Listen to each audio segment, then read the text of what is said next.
एक शाम राजा अकबर अपने प्रिय बीरबल के साथ अपने शाही बगीचे की सैर के लिए निकले। वह बगीचा बहुत ही शानदार था। चारों ओर हरियाली ही हरियाली थी और फूलों की भीनी भीनी खुशबू वातावरण को और भी खूबसूरत बना रही थी। ऐसे में राजा को जाने क्या सूझा कि उन्होंने बीरबल से कहा, बीरबल, हमारा मन है कि इस हरे भरे बगीचे में हम हरे घोड्डे में बैठकर घूमें। इसलिए मैं तुम्हें आदेश देता हूं कि तुम 7 दिनों के अंदर हमारे लिए एक हरे घोड्डे का इंतजाम करो। वहीं अगर तुम इस आदेश को पूरा करने में असफल रहते हो तो तुम कभी भी मुझे अपनी शक्ल न दिखाना। इस बात से राजा व बीरबल दोनों वाकिफ थे कि आज तक दुनिया में हरे रंग का घोड्डा नहीं हुआ है। फिर भी राजा चाहते थे कि बीरबल किसी बात में अपनी हार स्वीकार करें। इसी कारण उन्होंने बीरबल को ऐसा आदेश दिया।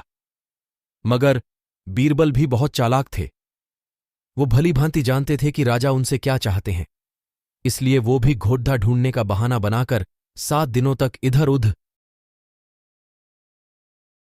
8वें दिन बीरबल दरबार में राजा के सामने पहुंचे और बोले, महाराज, आपकी आज्ञा के अनुसार मैंने आपके लिए हरे घोड्डे का इंतजाम कर लिया है, मगर उसके मालिक की 2 शर्तें हैं।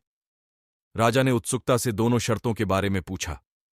तब बीरबल ने जवाब दिया, पहली शर्त यह है कि उस हरे घोड्डे को लाने के लिए आपको स्वयं जाना होगा। राजा इस शर्त के लिए था।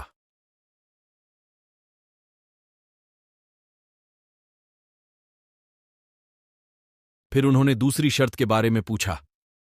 तब बीरबल ने कहा, घोड्डे के मालिक की दूसरी शर्त यह है कि आपको घोड्डा लेने जाने के लिए सप्ताह के 7 दिन के अलावा कोई और दिन चुनना होगा। यह सुन राजा हैरानी से बीरबल की ओर देखने लगे। तब बीरबल ने बड़ी सहजता से जवाब दिया, महाराज, घोड्डे का मालिक कहता है कि हरे रंग के खास घोड्डे को लाने के लिए उसकी। राजा अकबर बीरबल की यह चतुराई भरी बात सुनकर खुश हो गए और मान गए कि बीरबल से उसकी हार मनवाना वाकई में बहुत मुश्किल काम है। कहानी से सीख।